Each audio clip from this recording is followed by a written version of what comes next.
श्रीविष्णुकवचस्तोत्रम् अथ विनियोगः। अस्य श्रीविष्णुकवचस्तोत्रमहामन्त्रस्य ब्रह्मा ऋषिः अनुष्टुप् छन्दः। श्रीमन्नारायणो देवता। श्रीमन्नारायणप्रसादसिद्ध्यर्थे पाठे विनियोगः। ध्यानम् शान्ताकारं भुजगशयनं पद्मनाभं सुरेशं विश्वाकारं गगनसदृशं मेघवर्णं शुभांगं लक्ष्मीकान्तं कमलनयनं योगभिर्ध्यानगम्यं वन्दे विष्णुं भवभयहरं सर्वलोकैकनाथं। मेघश्यामं पीतकौशेयवासं श्रीवत्सांगं कौस्तुभोद्भासितांगं पुण्योपेतं पुण्डरीकायताख्यं विष्णुं वन्दे सर्वलोकैकनाथं। सशङ्खचक्रं सकिरीटकुण्डलं सपेतवस्त्रं सरसीरुहेक्षणं शहारवक्षस्थलशोभिकौस्तुभं नमामि विष्णुं शिरसा चतुर्भुजम्। ॐ पूर्वतो मां हरिः पातु पश्चात् श्रीः सदक्षिणे श्रीकृष्ण उत्तरे पातु श्रीगो विष्णुश्च सर्वशः। ऊर्ध्वं मे नन्दनी पातु अधस्तात् सारङ्गभृत् सदा पादौ पातु सरोजाङ्गे अङ्गे पातु जनार्दनः। जानुनी मे जगन्नाथः ऊरो पातु त्रिविक्रमः गुह्यं पातु श्रीकेशः पृष्ठं पातु ममाव्ययः। पातु नाभिं ममानन्तः कुक्षिं राक्षसमर्दनः दामोदरो मे हृदयं वक्षः पातु निकेसरे। करो मे कालिया रात्रिः भुजो भक्त्यार्तिभञ्जनः कण्ठं कालाम्बुदश्यामः स्कन्धौ मे कंसमर्दनः। नारायणो मे व्यान्नाशां कर्णो मे च प्रभञ्जनः कपालं पातु वैकुण्ठः जिह्वां पातु दयानिधे। अस्यां दशास्य हन्ताव्यात् नेत्रे मे पद्मलोचनः भ्रुवो मे पातु भूमा च ललाटं मे सदाच्युतः। मुखं मे पातु गोविन्दः शिखां गरुडवाहनः मामशेषशायी सर्वेभ्यो व्याधिभ्यो भक्तवत्सलः। पिशाचाग्निज्वरेभ्यो माम् आपद्भ्यो वतु माधव सर्वेभ्यो दुरितेभ्यश्च पातु मां पुरुषोत्तमः। इदं श्रीविष्णुकवचं सर्वमङ्गलदायकं सर्वरोगप्रशमनं सर्वशत्रुविनाशनम्। एवं जजाप तत्काले स्यात् परश्चाक्षरं परं त्रिसन्ध्यं यः पठेत् शुद्धः सर्वत्र विजयी भवेत्। राजा उवाच श्रियः कान्त नमस्तेस्तु श्रीपते पीतवाससे श्रीद श्रीश श्रीनिवास नमस्ते श्रीनिकेतन। आद्यं पुरुषमीशानं सर्वेशं सर्वतोमुखं निष्कलं परमं देवं प्रणतोऽस्मि सनातनं। शब्दातीतं गुणातीतं भावाभावविवर्जितं निर्लेपं निर्गुणं सूक्ष्मं सर्वज्ञं सर्वभावनं। प्राविणमेघप्रतीकाशं गोब्राह्मणहिते रतं सर्वेषामेव गोप्तारं व्यापिनं सर्वभाविनं। शङ्खचक्रधरं देवं गदामूषलधारिणं नमस्येऽहं हृषीकेशं सर्वपापहरं हरिं। नागपर्यङ्कशयनं शिरोदार्णवशायिनं नमस्येऽहं हृषीकेशं सर्वपापहरं हरिम् पुनस्त्वां देवदेवेशं नमस्ये वरदं विभुं सर्वलोकेश्वरं विष्णुं मोक्षकारणमव्ययम् आदिदेवं जगत्कारणं श्रीधरं लोकनाथं विभुं व्यापकं शङ्करं सर्वभक्तेष्टदं मुक्तिदं माधवं सत्यनारायणं विष्णुमी संभजे सर्वदा लोककल्याणपारायणं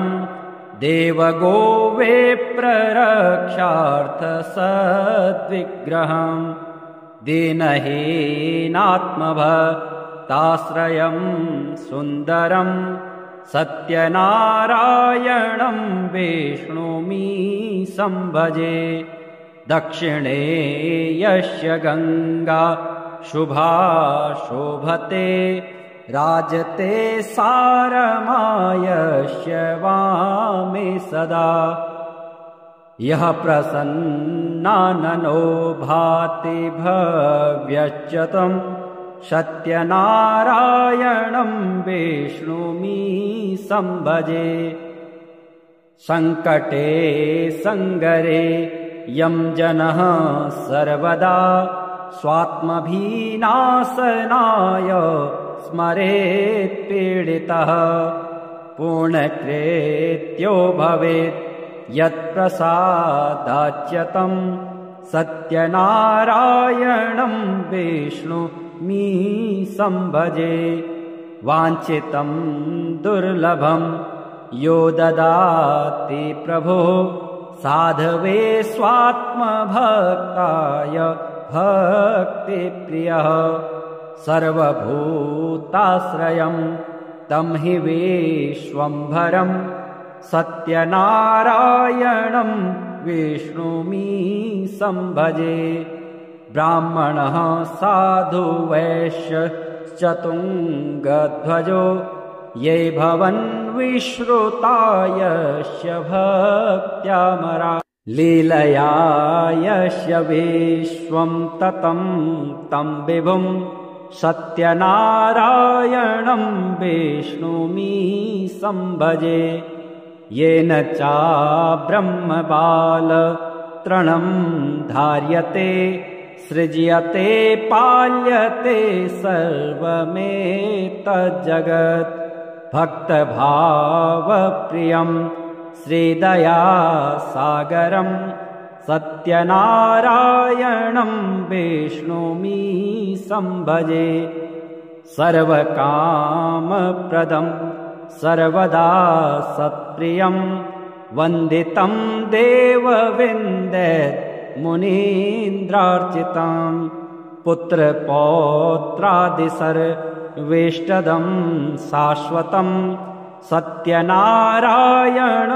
विष्णुमी संभजे अष्टकं सत्यदेवस्य भक्त्या नरः भावयोक्तो मोदाय स्त्रीसन्ध्यं पठेत् तस्य नश्यन्ति पापानि तेनाग्निना इन्धनानीव शुष्काणि सर्वाणि वै मेघश्यामं पीतकौशेयवासं श्रीवत्साङ्गं कौस्तुभोद्भासिताङ्गं पुण्योपेतं पुण्डरीकायताख्यं विष्णुं वन्दे सर्वलोकैकनाथं सशङ्खचक्रं सकिरीटकुण्डलं सपेतवस्त्रं सरसीरुहेक्षणं शहारवक्षस्थलशोभिकौस्तुभं नमामि विष्णुं शिरसा चतुर्भुजम् ॐ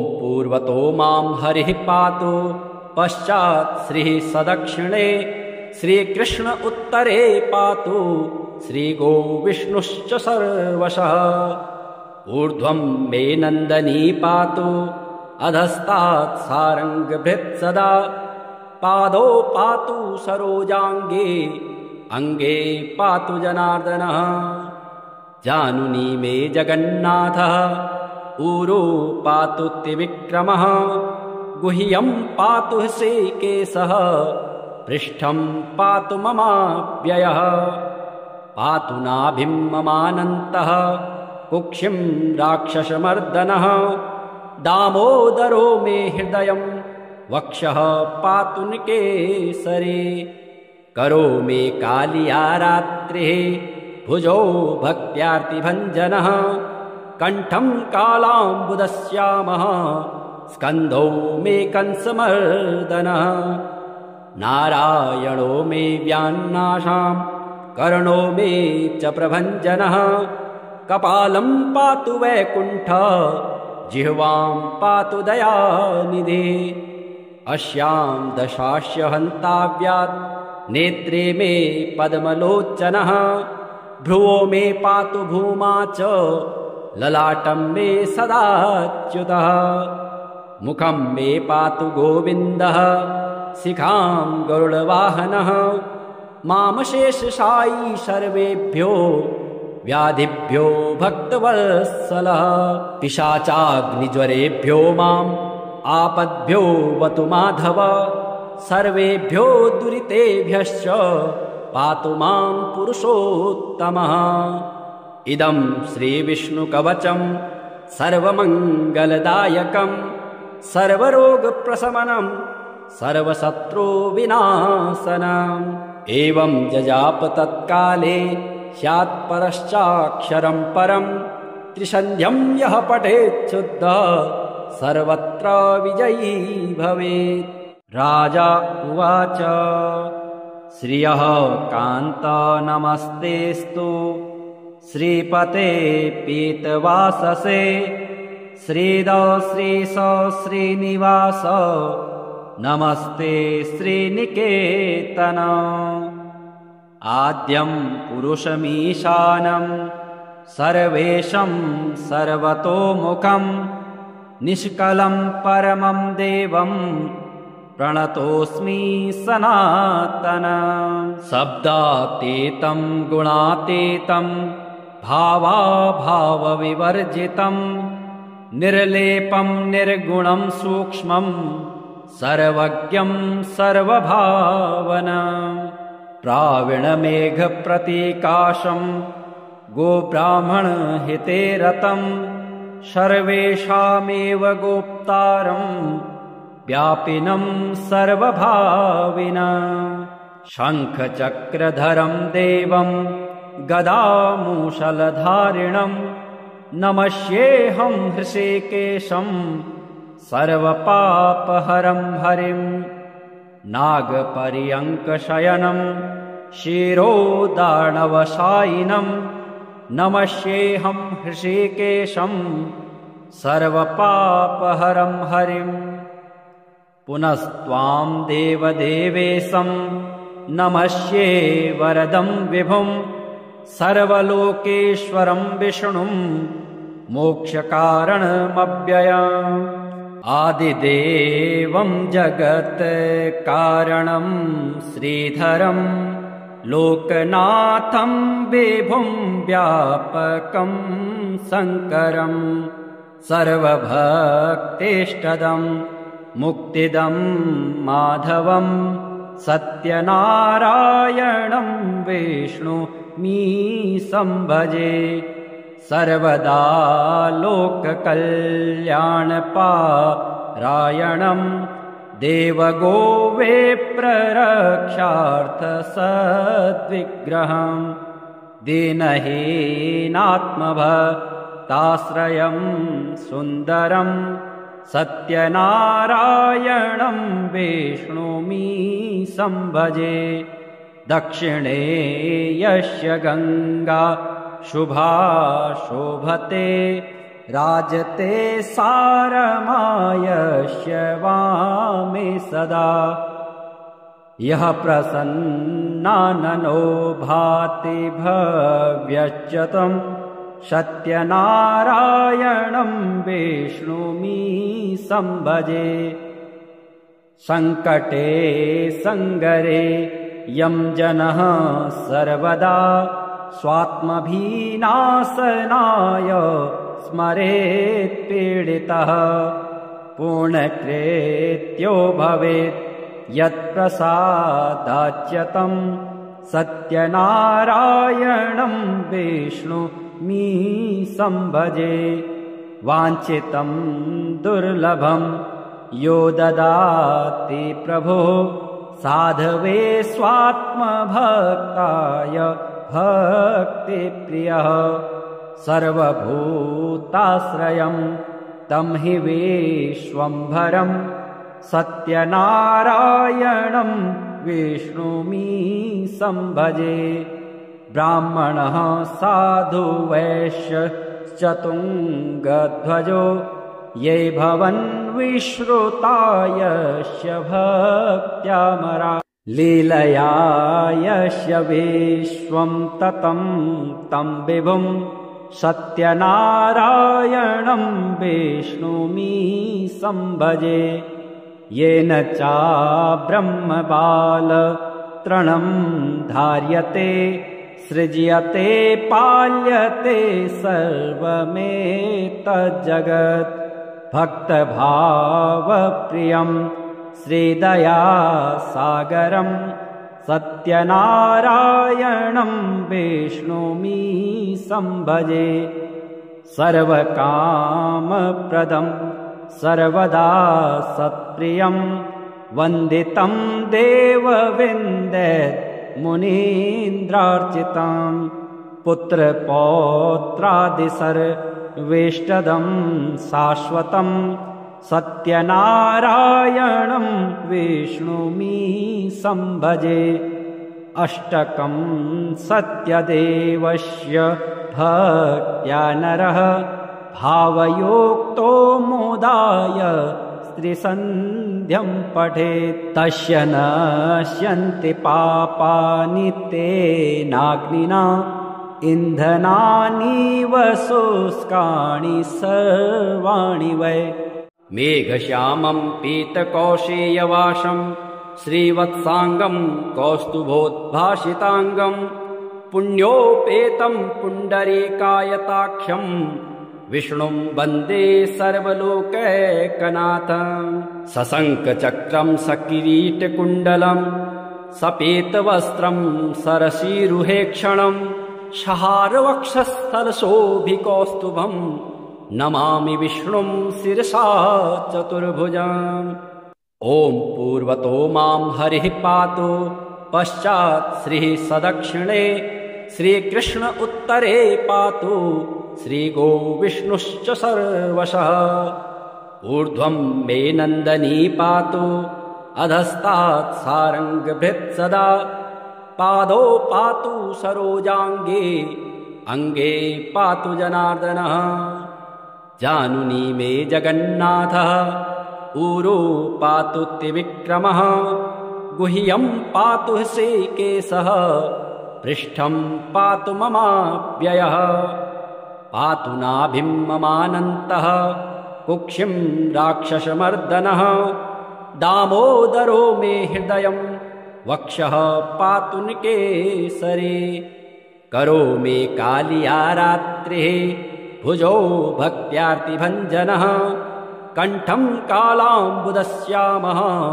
स्कन्धौ मे कंसमर्दनः नारायणो मे व्यान्नाशां कर्णो मे च प्रभञ्जनः कपालं पातु वैकुण्ठ जिह्वां पातु दयानिधे अस्यां दशास्य हन्ताव्यात् नेत्रे मे पद्मलोचनः भ्रुवो मे पातु भूमा च ललाटं मे सदाच्युतः मुखं मे पातु गोविन्दः शिखां गरुडवाहनः मामशेषशायी सर्वेभ्यो व्याधिभ्यो भक्तवत्सलः पिशाचाग्निज्वरेभ्यो माम् आपद्भ्यो वतु माधव सर्वेभ्यो दुरितेभ्यश्च पातु मां पुरुषोत्तमः इदं श्रीविष्णुकवचं सर्वमङ्गलदायकम्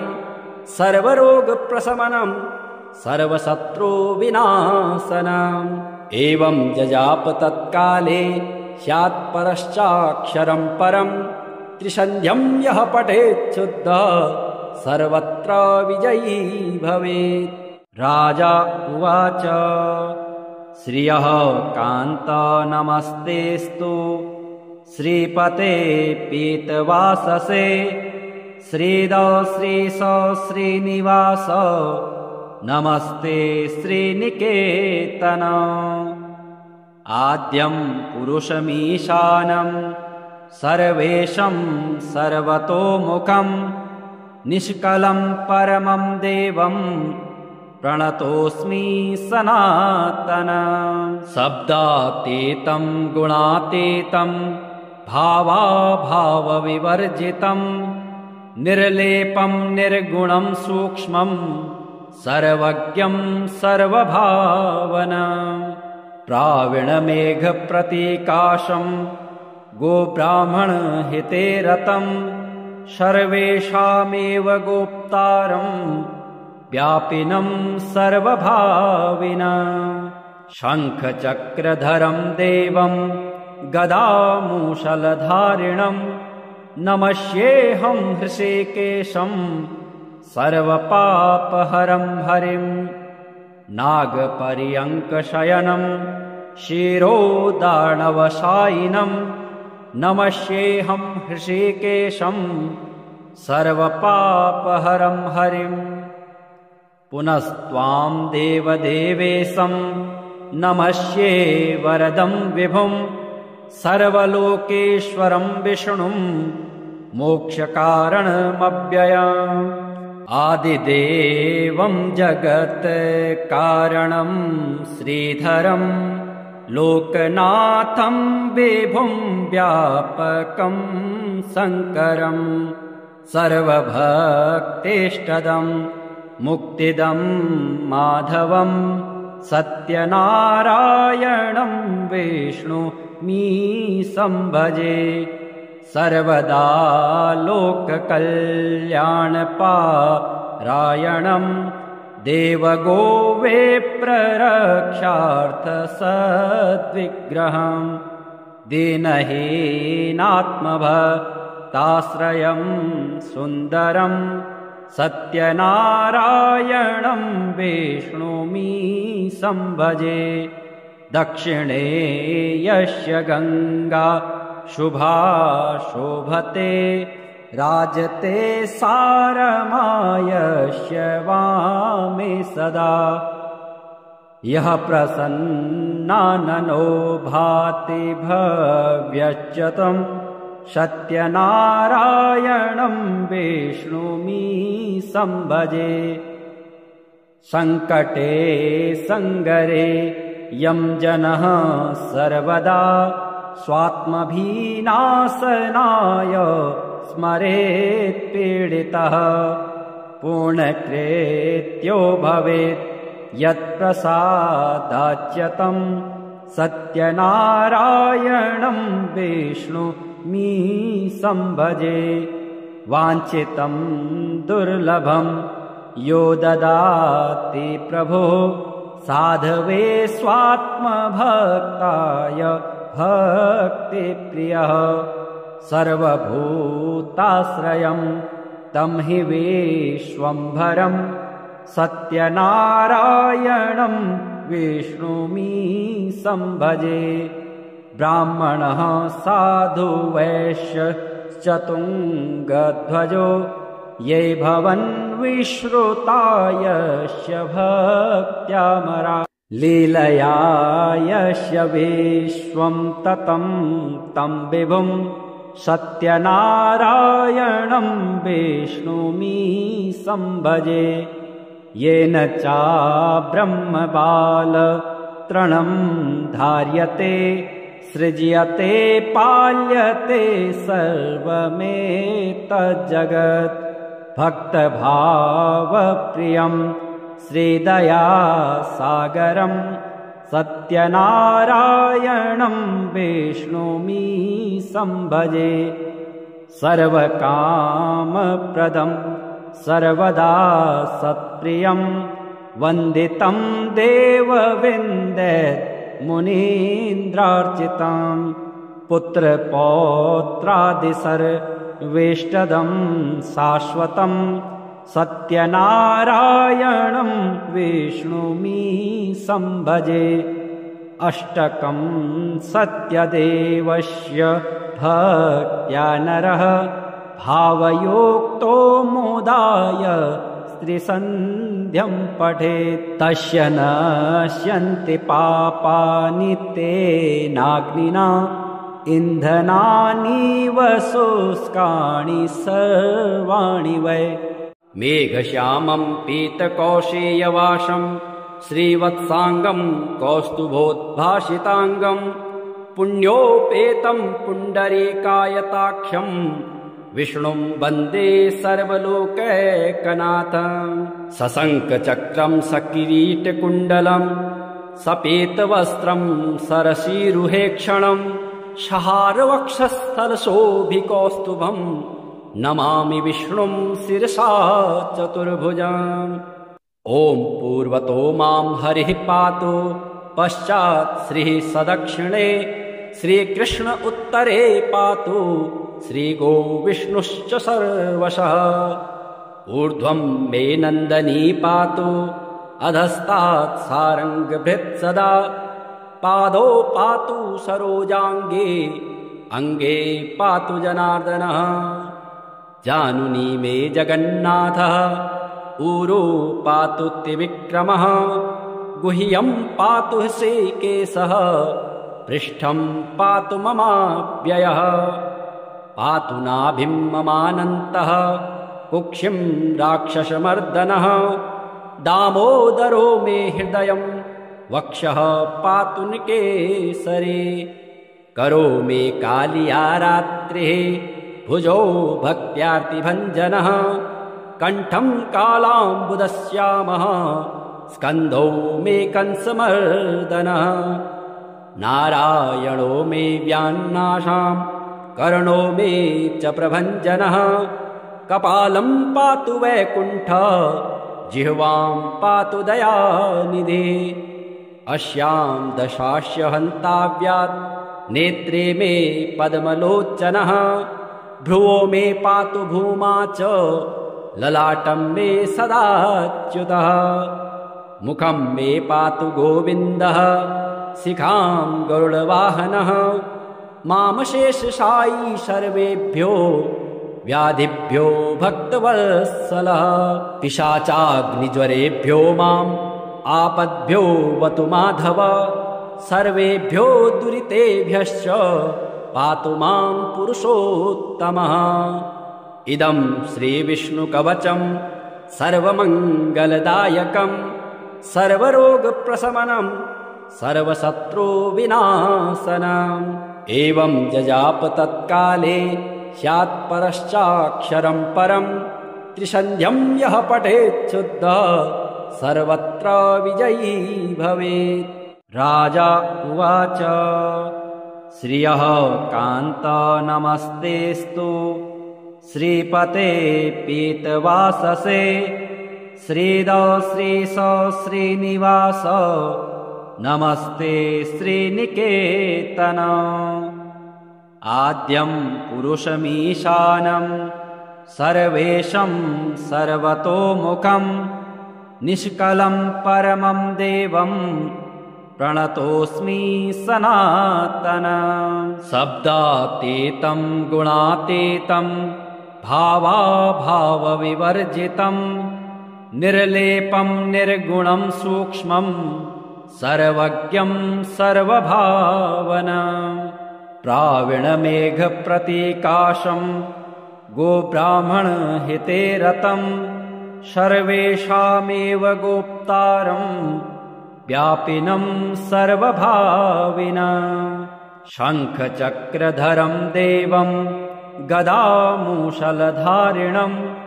नमस्येऽहं हृषीकेशं सर्वपापहरं हरिं। नागपर्यङ्कशयनं शिरोदार्णवशायिनं नमस्येऽहं हृषीकेशं सर्वपापहरं हरिं। पुनस्त्वां देवदेवेशं नमस्ये वरदं विभुं सर्वलोकेश्वरं विष्णुं मोक्षकारणमव्ययम्। आदिदेवं जगत्कारणं श्रीधरं लोकनाथं विभुं व्यापकं शङ्करं सर्वभक्तेष्टदं मुक्तिदं माधवं सत्यनारायणं विष्णुमी संभजे। सर्वदा लोककल्याणपारायणं देवगोविप्ररक्षार्थसद्विग्रहं दीनहीनात्मभक्ताश्रयं सुन्दरं सत्यनारायणं विष्णुमी संभजे। दक्षिणे यस्य गङ्गा शुभा शोभते राजते सारमायस्य वामे सदा। यः प्रसन्नाननो भाति भव्यच्युतं सत्यनारायणं विष्णुमी संभजे। सङ्कटे सङ्गरे यं जनः सर्वदा स्वात्मभिनाशनाय स्मरेत् पीडितः पूर्णकृत्यो भवेत् यत्प्रसादाच्यतं सत्यनारायणं विष्णुमी संभजे। वाञ्छितं दुर्लभं यो ददाति प्रभुः साधवे स्वात्मभक्ताय भक्तिप्रियः। सर्वभूताश्रयं तं हि विश्वम्भरं सत्यनारायणं विष्णुमी संभजे। ब्राह्मणः साधु वैश्य चतुङ्गध्वजो ये भवन् विश्रुतायस्य भक्त्यामरा। लीलया यस्य विश्वं ततं तं विभुं सत्यनारायणं विष्णुमी संभजे। येन चाब्रह्मबालतृणं धार्यते सृज्यते पाल्यते सर्वमेतज्जगत्। भक्तभावप्रियं श्रीदयासागरं सत्यनारायणं विष्णुमी संभजे। सर्वकामप्रदं सर्वदा सत्प्रियं वन्दितं देवविन्देत् मुनीन्द्रार्चितं। पुत्रपौत्रादिसर्वेष्टदं शाश्वतं सत्यनारायणं विष्णुमी संभजे।